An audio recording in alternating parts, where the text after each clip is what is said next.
Hi, this is Graphically Alex coming at you with all things fat related. If that's something that interests you, please subscribe. I love to have you. So, first and foremost, before we get started, I have to announce Brat is back. I feel it. I feel like my burnout moment is done. You guys have seen me recover throughout the past few weeks, and I feel better now, and I feel rebellious. I feel bratty. I don't know what it is. For my astrological girly pops, there's 2 seasons astrologically that are very hard for me to diet in. There's 2. One of them is Sagittarius season, which you guys saw already. And it was peak brat. It was mega brathood. Very, very bratty, this last one. The second one that's really hard is Aquarius, which I will say, Aquarius energy is rebellious, and Sagittarius is a little bit of an indulgent energy. So I don't know. That's just my little astrological girly pop moment. But I feel like these 2 phases are really hard to diet in. So I'm back, is all I'm trying to say. We're back to brat. It is frigidly cold. I told you it is Britishy cold. I stepped outside today. It was Britishy cold outside. It was, oh gosh, how would they say it?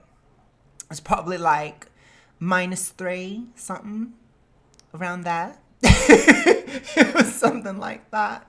In American talk, it was like 26 degrees Fahrenheit. It's not good for me. I know plenty of you in the US are probably like, that's nothing. That's a hot day. I can wear sandals and shorts. I am not you. Do you hear my accent? Do you hear the Californian? Do you hear it? I am a Cali girl, born and raised in California. I cannot handle it. I cannot handle it. It is too cold. I almost cussed. I'm not trying to cuss. It is cold. It's going to be that way for like a week. So if I have to be brat to get through this, if I have to be a little shady towards William's going to take the fall, period. And it's going to be for y'all's benefit. So let's go. I discovered he has a Substack. We will be visiting a lot of his Substack articles. And tell me why there's a part of me that's like still wanting to be daily after January. I'm going to have to think about it, because if I legit stay daily, I'm actually insane. So I want you all to know that I'm actually nuts if I continue. I will have to see. We will play that by ear. But it is something I'm thinking about right now, because I'm getting kind of addicted. I'm not going to lie. I'm getting a little bit addicted to daily. And I didn't expect that. So we shall see. And there is plenty of articles to cover. So, just saying. Let's start. Our first act of brathood rehash, aka it's still brat, but no, it's totally different, but still brat, or whatever the heck. Let me see. I have it right here. I was listening to Girl So Confusing. Brat, and it's completely different, but also still brat. Period. So our first edition of that, as I return post winter solstice, post like staring into the eye of hypo one last time, we are back, and we're back to brat. My first act is not listening to William. Don't share your weight loss journey. I am going to share it. Period. I don't care what you say, William, whatsoever. I'm sharing it. Okay? We're just going to start there. Now let's go ahead. He says, the internet is a safer place without it. Okay. It's almost like it's optional if you go on the internet or not, especially for something like Instagram. But anyways, let's continue. You've decided to lose weight. Okay, cool. Your body is your body, and you get to decide what to do with it. Okay, so at least he's finally saying that. If you're asking for my opinion, I have a plethora of reasons why you should reconsider pursuing intentional weight loss. But let's imagine nothing I say can convince you otherwise, and you aren't interested in what I have to say anyway. Okay, William, then if I'm not interested in what you have to say anyways whatsoever, then I wouldn't be even reading this whatsoever. The tone of unhinged boyfriend energy within your article is something that should concern you. It's too much. It's too much. I'm not dating you, William. I shouldn't have to deal with this. Polish it a little bit more. If you want to do it for a show or for an act, that's one thing, but this is an article. This is already a little unhinged. That is totally okay. I accept that. And once again, you get to do what you want with your body. I already know, William. I don't need your permission. See, I'm telling you, there's something about him. It's the tone, it's the way he talks. It's just too much for me. It irritates the shit out of me. I'm trying not to cuss, but I'm telling you, he really irritates me so much.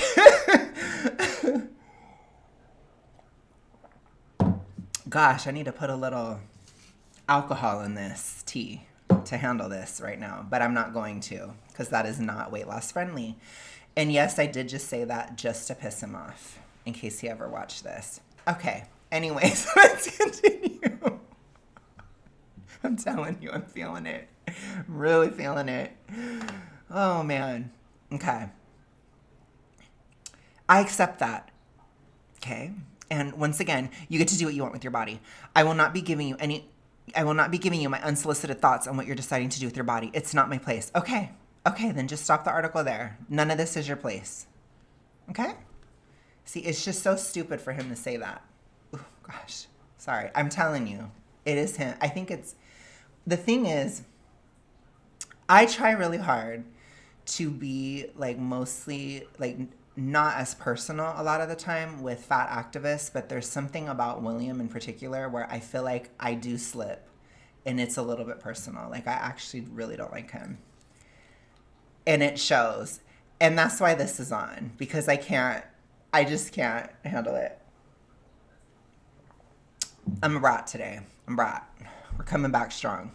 I'm not quite witch because I'm not mad. I'm not. It's just brat. It's like I don't want to listen to him. I don't want to. I just don't. That's the only way I can describe it. Okay, but let's say you're also planning to share your weight loss journey online. Maybe you're planning to start an Instagram account devoted to your journey. Maybe you will be vlogging it on YouTube or drafting lengthy Facebook posts about it. Maybe you've already taken your before picture and you are literally having dreams about getting to post the after beside it. Maybe you'll even go viral. Please allow me to convince you not to share your weight loss journey. I promise you the internet is a safer place without it.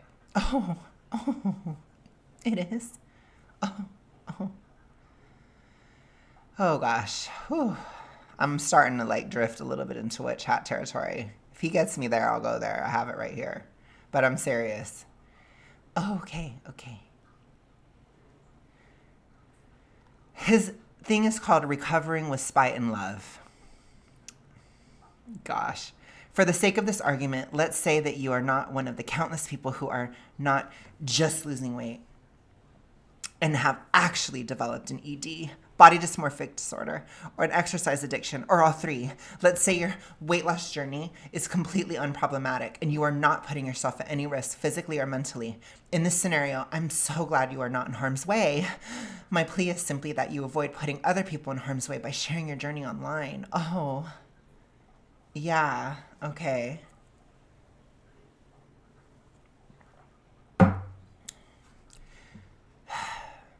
Okay, we need to clear something right away. Right away.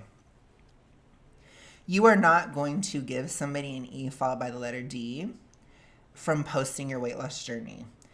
That type of thing is caused by trauma. It is a trauma response. It is a trauma response where people who have that trauma response most of the time have a genetic predisposition to developing it, usually through an inherited neuroticism. I know that people probably don't want to hear that all the time, but it's the truth. We just got to be real.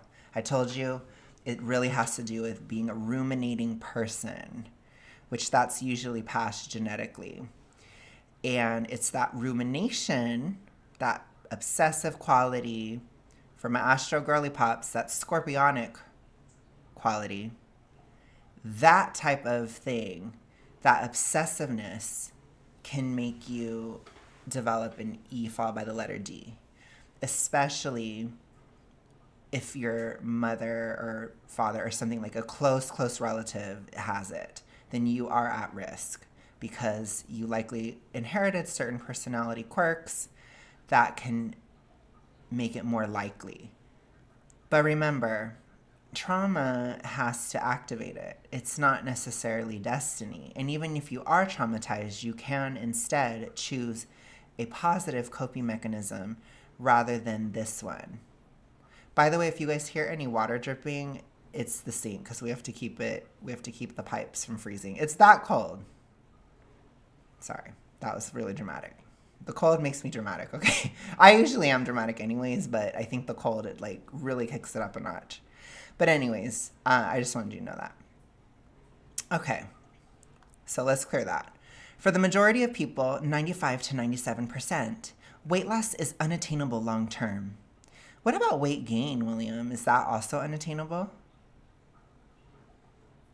Why or why not? Do you see the toxic ritualistic mindset? Why is it that for so many of these people, it only goes one way? It only goes one way. It's very, very strange, but you'll see. Is gaining weight possible, William? If losing weight is impossible, is gaining weight also impossible? And if so, if it isn't impossible, then why is it possible to gain weight but not lose it? Please explain that. I think you should explain it, but you won't because they never do. It's a huge hole in their logic. Huge. Despite this near impossibility of losing weight, social and systemic pressures tell us we are morally obligated to pursue thinness at all costs.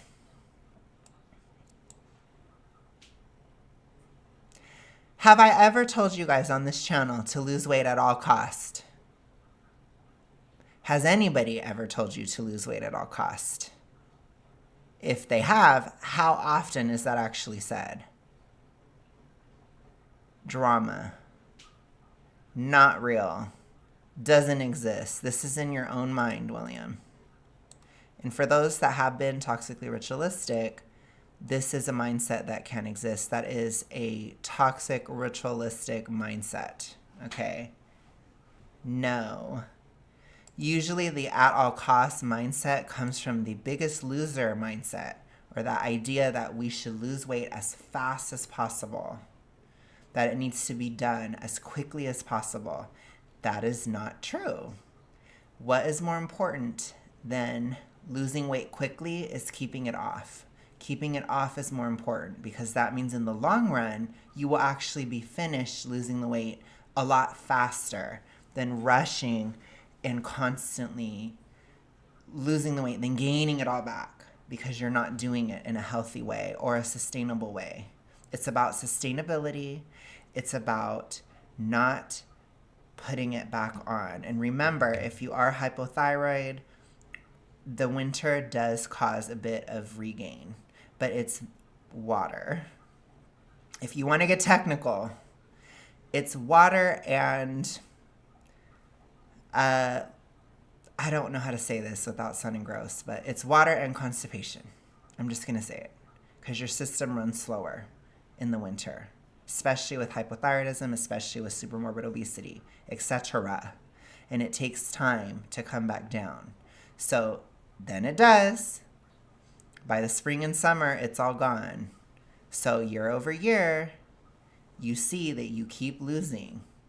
And you can still lose in the winter if you are not too hungry. There isn't an excuse. I'm still going to the gym. I have never made it to the gym year round. I don't think in my entire life. If I make it till about mid-March, then I've officially gone 365 party girl, period. So I think I went back around like the 15th, 12th, something like that, in that zone, 2024. So if I make it to that, then I made it. But look at what comes before that, Aquarius season, which I told you is hard. I don't know why. It's very hard for me for some reason. But anyways, let's continue. Those costs include mental health disorders such as ED, which have the second highest fatality rate of any mental illness. Yes, but that can go the other way too, William. There's also the one where you eat too much, but you don't ever cover that, and that one's much more common. And an individual's intentional pursuit of weight loss is the greatest predictor of their development of an E followed by the letter D. No. It's genetic predisposition and trauma, not pursuing weight loss. That is not true. Do you know how many millions of people pursue weight loss? Think about your average person that goes to pursue losing maybe 10 to 15 pounds. Do they develop an E followed by the letter D? No, they don't. Typically, no.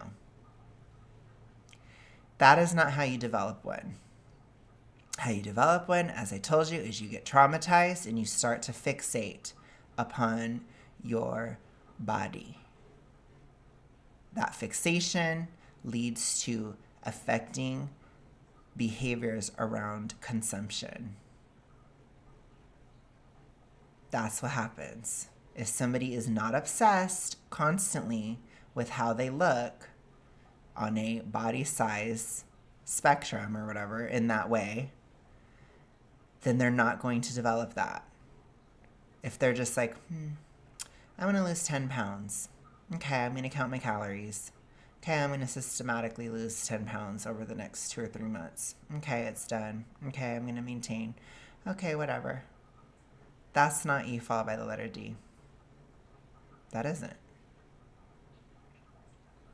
It just isn't. To William, he would probably think that is. That is not. It's the same thing with gaining. Do you think every single person that gains weight develops an E followed by the letter D? No. Sometimes people get lazy. Sometimes people get inactive. Sometimes people just overindulge for a while. They put some weight on. Then they will get a physical job or work more or something, and then the weight just comes off because that stops. That's not any kind of a flavor of E followed by the letter D. That is just very passive, and it happens all the time to people. It's constant. So it's just not real. And even if that person were to intentionally say, oh, I gained 15 pounds, I gained a freshman 15 in college, I want to lose that 15 back, so I'm just going to count my calories, get back to that stage, maintain it for a while, and then probably just be okay. That's not anywhere near that. It just isn't. Now remember, if we're talking about people who have gotten very, very, very big, it's very likely, not all the time, but most of the time, it's very likely they already have an E followed by the letter D. In William's case, he already has it. He started out on the restrictive side.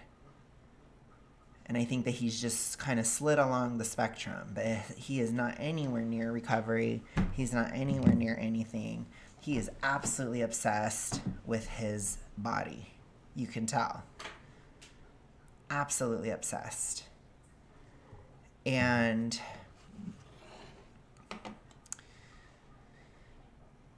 yeah.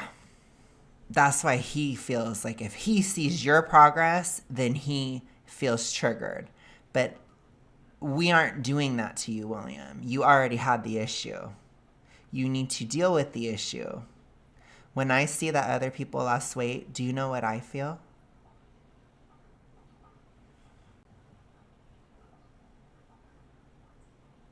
Nothing. If I know the person, I'm usually happy. I'm just kidding. I'm usually.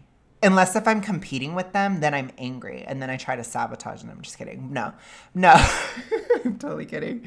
But no, I mean, obviously if somebody's really big and they lose weight, then I'm happy for them. But it's also like, it's a very light happiness. It doesn't make me feel anything about my journey. It doesn't make me feel anything whatsoever about my body, anything about what I'm doing, because it's a totally different lane. It's a totally different person. They're in a totally different place than me. It doesn't make sense to compare. It never has made sense to compare. That's a toxic ritualistic mindset, to compare. You have a totally different set of circumstances from somebody else. Their body could be older, younger, have more or, be more or less hypothyroid. They could be male or female. That's different, right? There's so many different layers. Even especially like with women comparing each other. Like, what if one woman is postpartum, the other one isn't? What if one woman's on her period, the other one isn't? Like, you just can't even pretend to compare. There's so many variables. It doesn't make any sense. It doesn't make sense. All you can really do is just look at where you're at and adjust and just get to a healthy weight and stay there. And it shouldn't matter what other people are doing that much. It should not affect how you think about yourself. It just shouldn't, because they're in a totally different lane. So just let it be, The part where we can talk about generalities is when we are arguing against ideas like weight loss isn't possible. That's not true. Everybody can gain weight. Everybody can lose weight. That's bullshit. That's where we can say, no. When you get to the people, well, so many people can't do anything about it. That's not true. They might not be able to look like a supermodel. They might not be able to get to a certain point, but there is no world where every single person who is, or anybody really, who's especially 400 pounds cannot lose weight. That is not true. It just isn't true. And obviously, when we're looking at very specific circumstances, like somebody who has lipedema, for example, their journey and their recovery could look different than somebody who doesn't. But we don't apply that to every single person because most people don't have that. So it doesn't make any sense. And it's important to understand, if you have a certain condition, that you don't obviously compare yourself to somebody who doesn't. For example, I've had hypothyroidism for the vast majority of my weight loss. I don't compare myself to people who don't. It doesn't make sense. If I see somebody, they're still able to completely just lose weight normally in the winter, I'm like, okay, I don't feel anything about it. I'm in a different set of circumstances, and I can only speak to the experience of plenty of people who have that experience of swelling in the winter. I think most people do to a certain extent, because again, hypothyroidism and obesity, they are correlated, especially at super morbid and morbid. Especially, you're likely to have some kind of symptoms, especially at super morbid. It's very likely. But in terms of do you compare yourself to people who don't have that, who don't swell in the winter? No, you don't necessarily. I've seen people that were just obese. They start losing weight in the autumn. They're able to just totally lose the weight and they just keep going. The seasonal factor has nothing to do with it for them. Okay, good for them. There's nothing wrong with that. But I'm not going to sit here and cry about their progress when I'm in a different set of circumstances. It doesn't make sense. It just doesn't. And while we can speak in generalities about most people, like I said, most people who especially are super morbidly obese, they will have some issues with swelling in the winter. It is the vast majority of the cases. Absolutely. But if you don't happen to have that, then you're in a different set of circumstances. And that's okay. So keep going. You don't have to slow yourself down or speed yourself up because of someone else. You don't have to change anything about what you're doing because of someone else. That doesn't make sense. And just hear that does not make any sense. And nobody's going to know where you're at more than you. You live in your body. You are your body. You understand how you feel. You understand what your conditions are. You understand what your circumstances are. So again, weight loss, true blue weight loss, And sustainable weight loss especially can only come from intrinsic motivation and accountability to the self. Because you can't lie to your body. Your body knows what you're eating. Your body processes what you're eating. You can tell other people stuff all the days till the cows come home. It does not matter. You will not lose the weight if you are still overeating. It's just the way it is. Okay, let's continue. That might feel like a jarring claim. It is a jarring claim. But it's true. It isn't. Think, when you started to consider losing weight, where did you go for information about it? You might have consulted your doctor, but you likely also consulted Dr. Internet. So do most people. Younger people in particular tend to use short-form video platforms like TikTok, Instagram, and YouTube as search engines when they have questions such as, how do I lose weight? They might even search for the exact phrase, weight loss journey. Those young people will come across your content. Therefore, that content can be used as an accessible gateway to ED. That is not the way it works, William. That is not how that happens. What can happen is somebody can try a stupid diet. They'll do it for 2 or 3 days and they'll be like, ooh, this is stupid. Ooh, I'm quitting. And then they quit. That's more typical. That's not E followed by the letter D. E followed by the letter D is a systematic, ritualistic, obsessive process that you're taking part in for months and years of time. That is not what that is, William. Somebody trying a shitty diet for 2 or 3 days and then quitting it and being like, okay, whatever, that is not E followed by the letter D. E followed by the letter D, I describe it as toxic ritualistic behavior, meaning it's long-lasting. It's a ritual. It's something you do over and over and over again. It's something you think about all the time, or you think about very often.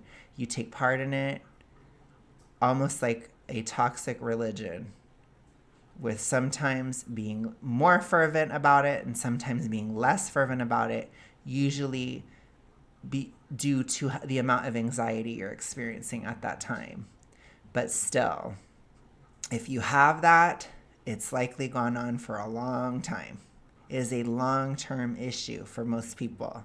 It's not something that people slip into suddenly and then slip back out, for the most part. A typical experience is you go through something traumatic, or you can have even something that's less traumatic but just extremely stressful but chronic.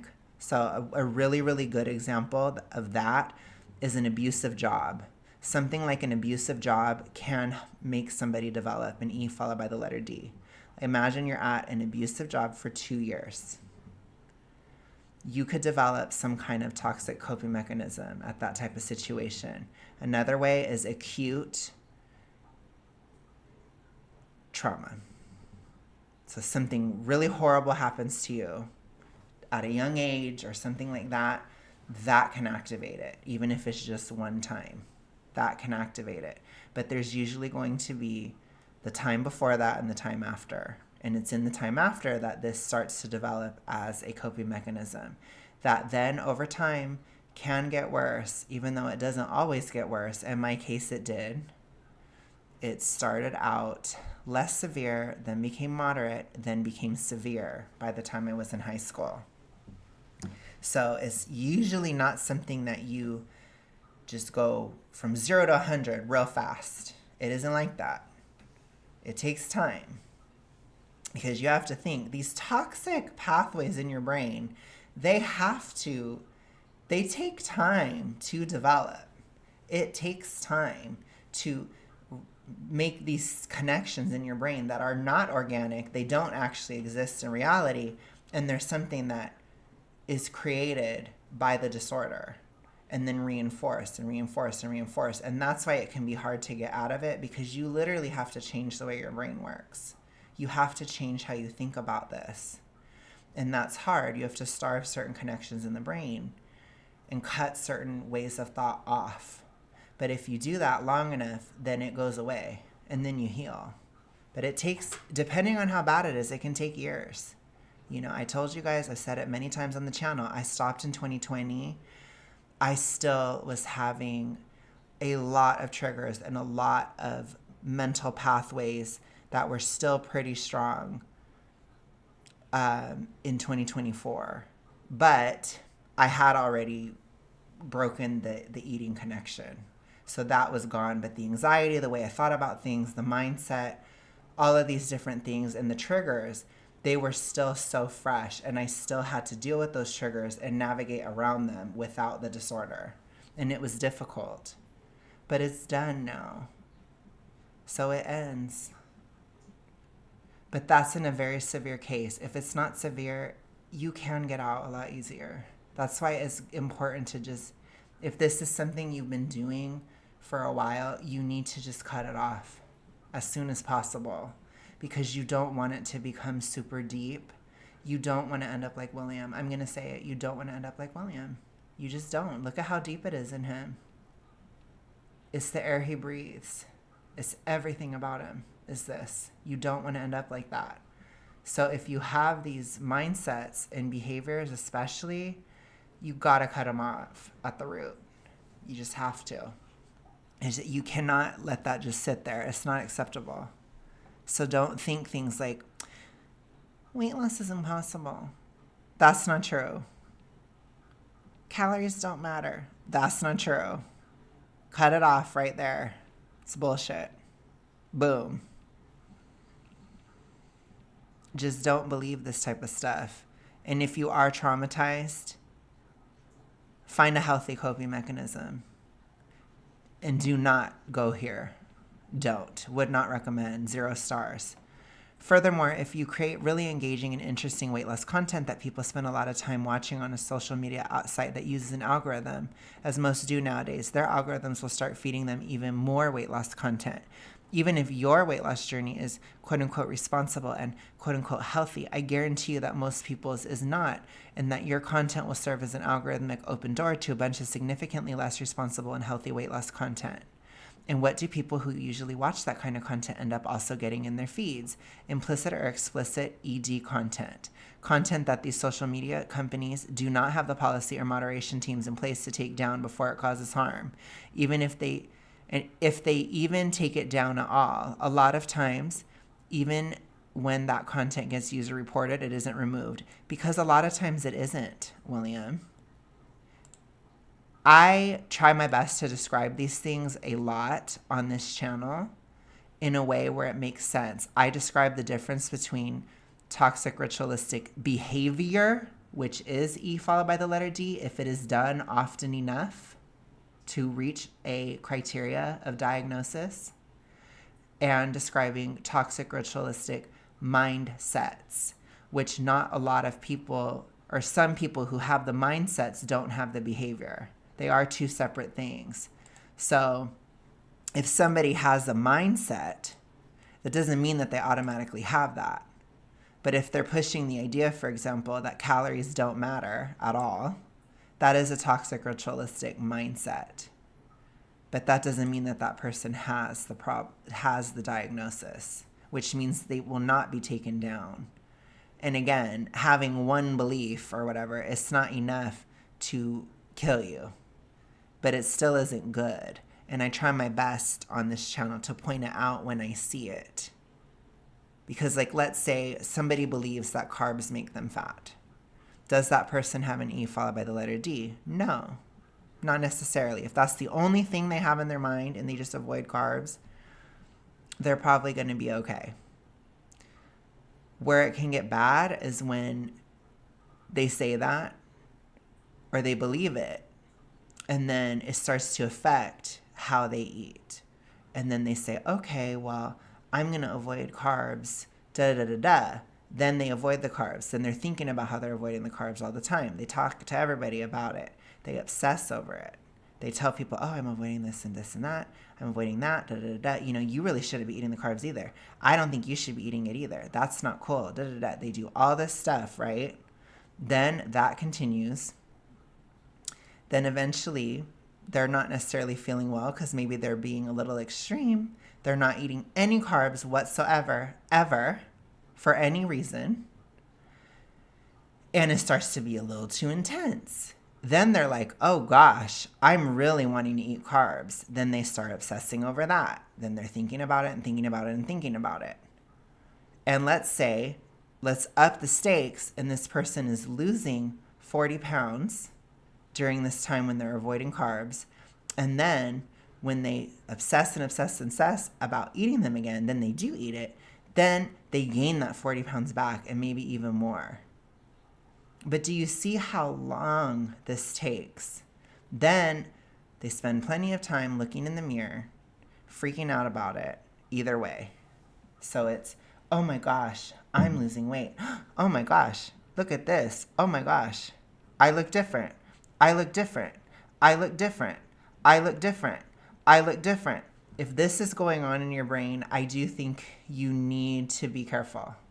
And then let's say then they build up the carbs in their mind. They make it this whole thing. Because remember, it's dramatic. It's always, you're putting all this emotion into it. Oh my gosh, I'm just wanting to eat them so bad. Oh my gosh, like if I just eat them, I'll just feel so much better. Oh my gosh, this is a whole thing. Right? It's obsessive. Do you see how repetitive it is? Then they do eat it, and they eat it. Because in some cases, they'll feel a sense of euphoria over it because their body needs them. And then they're like, oh my gosh, this feels amazing. And then they go and go.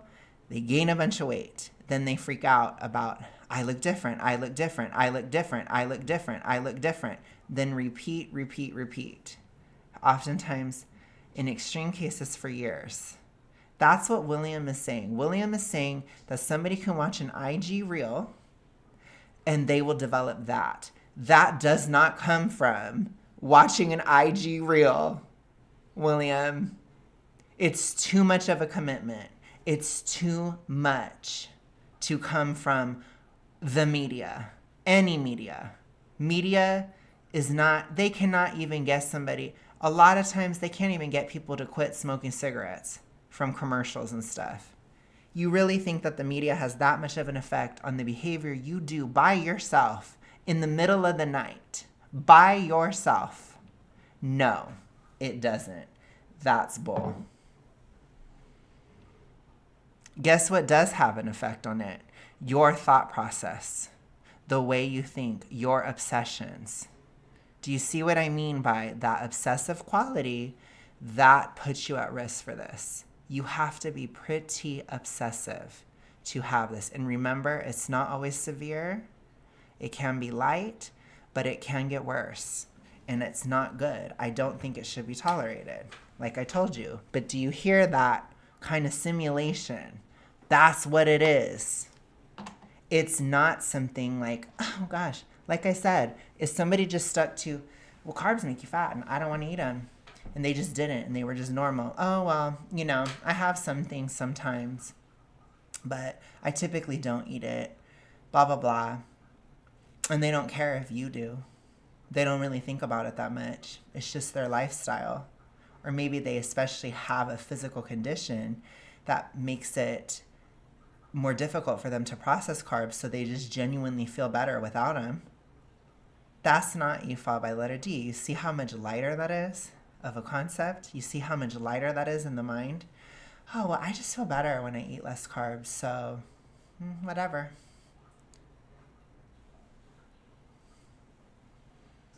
The end.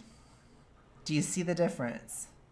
So if somebody gets on and talks about their weight loss journey and they're saying, oh yeah, I just avoid carbs, this is what I do, Okay, well, maybe when I get to a certain level, or maybe when I'm kind of looking similar to them, then maybe it would work for me at that point. Or maybe it won't, because I'm different. And that's how you have to think about these things. That way you don't get triggered, because it's pointless. You're not always going to be the same as everybody, and that's okay. You shouldn't change what you do based on what somebody else says, unless if you have a specific problem. Like I've had people ask me, somebody asked me if I think I might have hypothyroidism, aside from going to the doctor, what's the first thing I should do? I told them, avoid seed oil consumption. Don't go out to eat if you can avoid it, or don't have fast food or stuff like that. Start cooking from home, make that more of a part of your lifestyle, and see if that's enough to make you feel better. If there's more that needs to be done, then you can take a further step. But that's the first answer, but that's for a specific question. Very specific. You know what I'm saying? So you have to think of it that way. Because it's a specific condition that you're asking about. That's how it can work. But if you're just asking about weight loss in general, it's a caloric deficit, babes. That's it. So I think it's important for us to pay attention to our bodies, not have a disconnect from our body, but don't be obsessed about how it looks. Think more about how it feels. Get attuned to your body and be like, okay, this is making me feel better. This is making me feel worse. And just constantly assess in a healthy way, and don't feel guilt about it or anything like that. Oh gosh, like I'm too hungry. I need to stop the deficit for a while. Okay, that's fine. Go ahead and stop for a couple weeks. Okay, my appetite went back down. I think I'm ready to continue again. Okay, go ahead and continue. You shouldn't feel guilty about it. The only way you're going to feel guilty or weird is if you're lying to yourself about it, which don't do that. Anyways, let's continue. In the attention economy, these companies have a profit incentive to not censor content that is a mental health risk. Algorithms are designed to keep you on the app. Is this why fat acceptance content is so prolific? Algorithms are designed to keep you on the app for as long as possible, and people with mental illnesses like ED will fall into a sort of trap, watching content that continually activates their disorders because they cannot help it. I wonder if that's what fat acceptance is. Oh, right. That's what I've been talking about on the channel for quite a while now. Huh. Very interesting. Content like yours being one of the most activating of this sort of thing. The pot is calling the kettle black here in a way that is insane. It's crazy. Which again, I still would never tell you guys William's content can give somebody an E followed by the letter D. That's not true. They already have it. They're going to him for enforcement, and he's reinforcing. That's what's happening. It happens in all of them. They're often, even when I did the video with my mom, she talked about it. And how does she get started with something bad, with bull? She had a friend that had it. And her friend told her to do it. But my mom was already having these conflicting feelings and obsessions with the way she looked on a weight spectrum. Did her friend give it to her? No. It was already there. It's the root of it. How it begins is the obsession. That's how it begins. And the obsession with how you look on that level. That's how it starts. Because you could be just chubby and not have it, but if you start obsessing over it, you start thinking about it all the time, that's where it can shift, and it can start to become something worse, because it can start to affect your behavior. Once it affects your behavior, then you could be subclinical. If it keeps ramping up, then you could mildly have something, then it will go to moderate, and then severe. But it usually takes time. It's not something that it's like, oh my gosh, I saw this on an app and now I'm severely Anna. No, that's not the way it works. It just doesn't work like that. And it's really stupid the way he's acting. It's dishonest. Okay. The amount of time they spend on the apps due to their sickness directly translates to profit for these companies. I can personally attest that when I was at my most unwell, I spent hours at night scrolling through weight loss journey content. It was captivating because I was so sick. It kept me on the apps because I was so sick. Ultimately, it made my condition worse, and ultimately, it made them money. Now, what I will agree with him is it can make it worse, especially depending on the type of content it is. If it's toxic content, if they're pushing toxic ritualistic mindsets and or behaviors, remember it's reinforcing it in a person that already has them. Remember, it's reinforcement. It doesn't create a disorder, it reinforces a disorder. In people that have it, they reinforce it in others. It's horrible. And that happens with or without social media. It can happen IRL. Again, my mom was a teenager in the 80s. It happened to her. There was no Instagram back then. There was no TikTok back then. It still happened.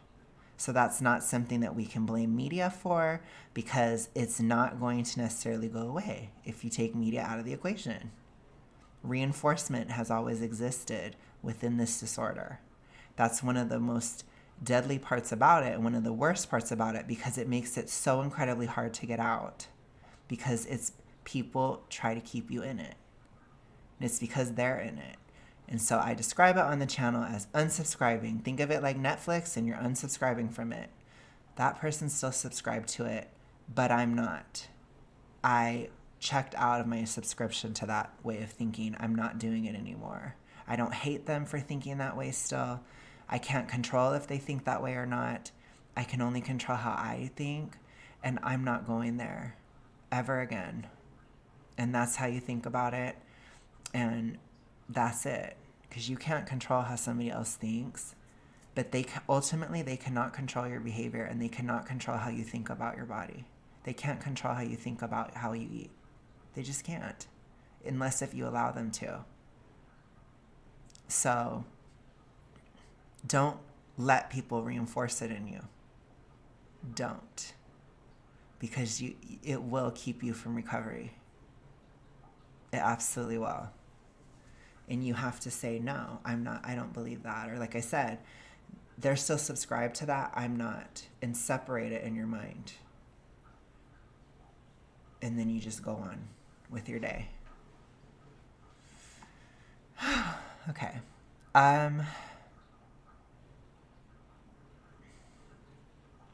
You might be thinking, it's not my fault if people use my content to trigger themselves.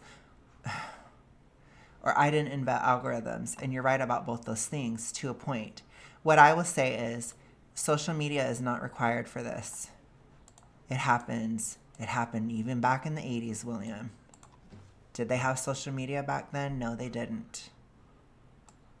So no, don't ever let somebody else's disorder control you. It's not your responsibility to not trigger people. It just isn't. It's not, they shouldn't be triggered by it. That's disordered, and they have to deal with it, because you can't literally live in a bunker never talking to anybody ever, because you probably would still be tormenting yourself with your own thoughts. It comes from inside the house, William. Nobody ever triggers you as much as you trigger yourself. That is just a fact. It is just a fact. And you know, and I know, that I'm certain that a lot of your behaviors still happen in the silence, in the dead of night. And it's the same thing for a B followed by the letter E followed by the letter D. It's often at night when nobody's around. No. Or I didn't invent algorithms. And you're right about both those things to a point. If we assume you were ignorant to everything I just outlined above, I definitely agree. But it's not because your content didn't have a harmful impact regardless, but rather because you didn't know any better. Now that you've been exposed to this perspective and this reality, your responsibility to not post your weight loss journey shifts, doesn't it? No, because you're wrong. That's why. You're wrong. How many people are helped by posting your weight loss journey? How many people are inspired by posting your weight loss journey versus triggered? It's probably a lot more that are helped or encouraged, especially when people are very obese. They need support because it's difficult to lose weight from a big size. It's hard. It's difficult to even see it as a possibility. for a lot of people, which I don't think he can understand that because he's never been that big. He doesn't get it. I'm just going to say it. I don't always like to say stuff like that, but it's a fact. It is a whole other level. And I've told you guys, I call morbid obesity tortured Mo because it is mentally difficult. Because especially when you're starting from a very, very big size, when you're morbidly obese, it is very difficult to envision yourself outside of obesity or to believe it's possible. And that's even independent of E followed by the letter D, because often when we are super morbidly obese, we've built entire systems in our life, we've built entire matrices in our mind to survive the condition. And so it is during that morbid phase where these things have to start breaking down. And there's a lot of mental work that goes into it. And part of that is believing that you can continue, because people often experience plateaus in that phase as well, because the body is recalibrating itself. It's tricky. And if you're not getting that same progress that you did at a bigger size, that can be really difficult to handle mentally, because you start to fear, is this even possible? And then you have constant fat acceptance TikTokers and people like you, William, screaming that it isn't possible in your face constantly online. You're trying to keep people in obesity. That's what you're trying to do. And I won't allow it because you have an E followed by the letter D. I will not allow you to control me because you have this issue. My health doesn't give a fuck if you have this issue or not, William. And neither does anybody else's. This is your problem. You need to deal with your obsession. You need to deal with it. Clearly the ways that you've been trying to deal are not working. Period. You're not over it. You haven't even gotten any better, in my opinion. You might be trying your best to hold certain behaviors at bay, but you need to do the mental work and recovery, and you need to deal with whatever the trauma is, because this is not okay. It isn't okay. And it's no justification to encourage super morbidly obese people or obese people to stay in obesity, because them getting out of it triggers you. I don't give a fuck. Period. Someone else's life is not something that needs to be sacrificed so you're not triggered. You need to get a grip and you need to get a clue. And honestly, it is our responsibility to recover from E followed by the letter D. It is not nobody else's responsibility, because we are the only ones that can fight it within ourselves. And that is a fact. It's a fact. You need to get real. You need to de-emotionalize your relationship with your body. You need to stop obsessing. And then, lo and behold, you will stop doing the behaviors, because that's where it's coming from. And guess what? Over time, things won't trigger you anymore. Because the longer you live in reality, the longer you're out of that disorder, the better your grip on reality is and the less sensitive you are about these issues. So what I will say is, what is a form of harmful triggering of somebody's E followed by the letter D?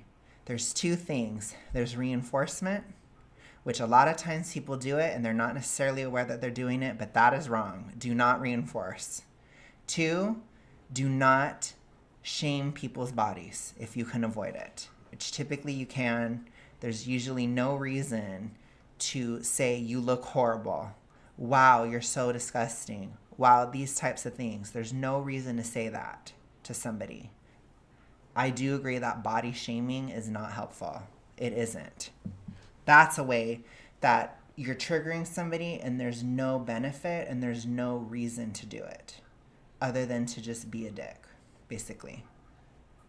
There's no reason to do that. And again, in a lot of cases, it is people reinforcing their own issues onto the other person still. So my biggest thing is, if you have this issue, do not make it anyone else's problem. Please. It will help your relationships. It will help you keep a more balanced perspective. Because just like when you have B followed by the letter E followed by the letter D, it's not good to sit there and eat all of somebody else's food. It's just as bad to shame everybody else's body because you're having issues with yours. It's similar. You're making your disorder other people's problem. Don't do that. Because it's not. It's your issue that you need to face. Okay? And with love, face it, break the cycle, get out of it. It's trash. It is absolutely trash. Okay. Let's continue.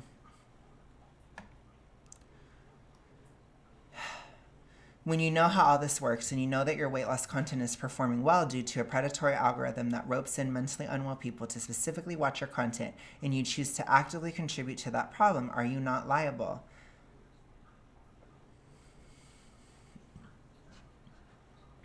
This is a huge leap. How common do you think it is, William? How common? I don't think it's nearly as common as you think. I think you're projecting. In terms of the masses, most people do not have this issue. There are plenty of people who do, but most people don't. So that's a massive projection. If you are informed that something you are doing or planning to do has the potential for tremendous harm, is it not on you to at least consider stopping or not doing it at all? William, this question can be shot right back at you if your content is being used to pressure people to stay in obesity, which is a horrible health condition that can cause a lot of problems. Are you liable for somebody staying obese? The answer is no, you're not. It's still on that person. But don't act like you're helping, because you're not. You aren't, but you're not liable. You are not responsible for somebody staying in obesity. You're not. Just like somebody is not responsible for you being triggered. No. Not true. At what point does it become selfish? I'm not even going to answer that. That's giving like toxic boyfriend energy that I just can't deal with. You want to post it, I understand. But is it for other people's benefit or exclusively your own? Or more cynically, is it for your benefit at the cost of others' well-being? Ugh! Gosh, am I reading a toxic text from a boyfriend or am I reading an article? Ugh! Gosh, get the fuck out of my face, William. Ooh, I am not even going to engage in that. Look, if you want to keep track of your weight loss journey somewhere, there are plenty of private ways to do so. You could journal in a book or an app. You could take a photo every day that you keep in an album on your phone. And you could even take side-by-side transformational pictures. Honestly, if you wanted, you can even post it all on a private social media account so you don't let anyone else follow. So long as it's private, it's none of my business. It's not your business regardless, William. How about a clue for you? It ain't your business, period. If you're not posting it, it's not your business. If you don't like it, go ahead and comment on it. Go ahead. But you might not like the response that you get. You might not like what people say back to you. That's a part of public criticism. It might not be fun. But if you want to get involved, you can. If people put it out there publicly, I do believe you can criticize it. But they can also criticize your criticism, which is what I'm doing here. Because it's all fair game. I agree that when you make it public, there are certain challenges to it being public. It's difficult. It's not for everybody, but I will say if it is for you, if you can do it and you can help be a voice or be a person that is showing people that it's possible, if that is in your personality to do so, if it is in you that you can do it, then please do it. If it's not, then don't. It's okay. Don't feel like you have to. What's more important is that your journey happens, that you get out of obesity and you get healthy. You do what you need to do to get out. If that involves being private, go ahead. There is no shame in that whatsoever. It's very difficult to do it publicly, and that I will say. But if you can do it, please do it. Because the more people that do it, the more people that understand that this whole idea of we can't, that's not real. It isn't real. But like I said, it takes a very specific type of person to be able to do it. So keep that in mind and know your own limits. Be real with yourself. Be accountable to yourself. That's what you have to do with this type of stuff. It's very important. And your health journey is way more important than social media. Just keep that in mind, okay? Anyways. It only becomes my business and the business of others when you bring that journey public. It's still not your business, William. That's when it has the potential to do great harm to others. And also great healing. Really depends. It depends on the person receiving the message, doesn't it? If you have two options to do effectively the same thing, and one doesn't have the potential to harm anyone but yourself, and the other has the potential to harm quite literally countless people, and knowing this, you choose the one that has the potential to harm countless other people, that is selfish. Yes, but it also has the potential to help countless people. And you don't know what's going to happen. Because we can't control how other people react to every single thing we do. We can do our best. And with the best that we do, we put it out there. We put as much effort as we can if we want to put it out there. And we do our best to help inspire others. And that's all we do. If you take what I say and you make it into the worst possible interpretation, you have like a toxic ex-boyfriend energy like William, and you put it into this gobbledygook in your brain, and you hear something that I never said, that's not my fault. I never encourage toxic mindsets. I never encourage E followed by the letter D. I'm very cognizant of it, and I don't encourage it. But I do encourage weight loss for people who are obese. I don't encourage fat acceptance. I don't think it should be accepted at all. It's not healthy to accept.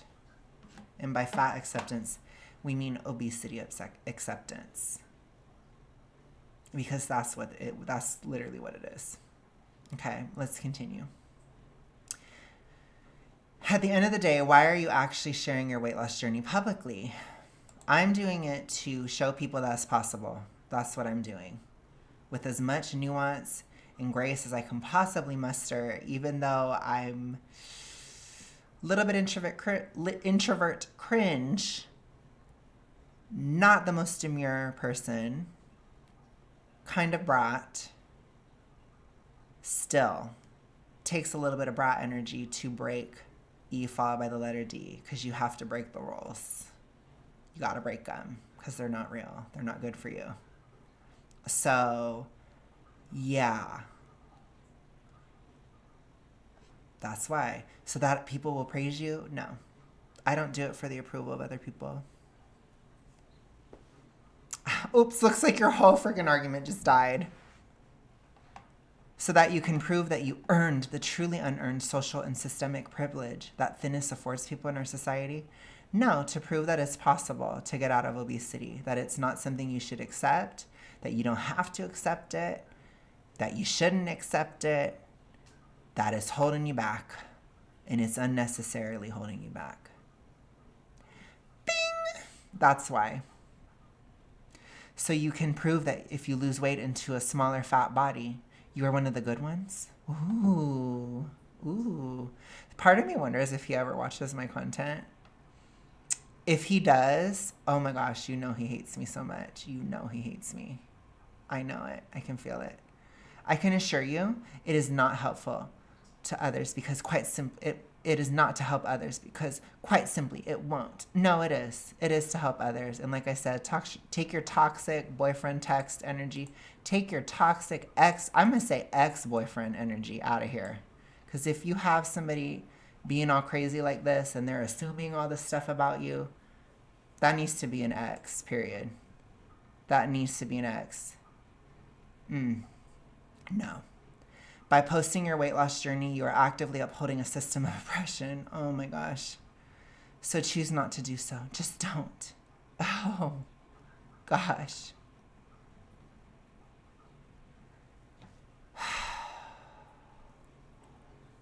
I feel like I was just fighting with, it feels like I fought with an ex. I don't know. It's awful. Oh my gosh. I know you guys like it when I react to him, but gosh, man, he is awful. I'm sorry. You know, I can just use him as an example. Don't have this disorder. You don't want to be like this. It makes you like this. It's not good when you're messing with your survival mechanisms. Oops, sorry, I didn't mean to show all that on there, whatever. Sorry about that. But when you got all this, like, these mechanisms in your body that you're like frying, and you know, you're having these nutrient deficiencies and all this stuff, and you're just constantly in these cycles and these mindsets over and over and over again, it fries your brain. You know, I feel like there is probably underneath the disorder, there's probably a William who's a normal person, and that's sad. But I don't know if he'll ever get over this. I just don't. I hope he does. If he did, oh my gosh, we will celebrate on this channel. If he ever like sees the light and writes about it or something, we will celebrate and we will praise him for it. We will be so happy for him. I will be so happy for you, William, if you get out of this. But I'm not going to support you being in it. I'm not going to support your reinforcement of it in other people. And I'm going to call out the toxic ex-boyfriend energy that you're putting in here too. Because some of it, it's bad. I'm just put it to you that way. But anyways, you guys, thank you so much for watching. I will be back tomorrow. Kiss, kiss. I'll be back tomorrow. X. Britishy X at the end of the text. I'll see you guys later. Bye.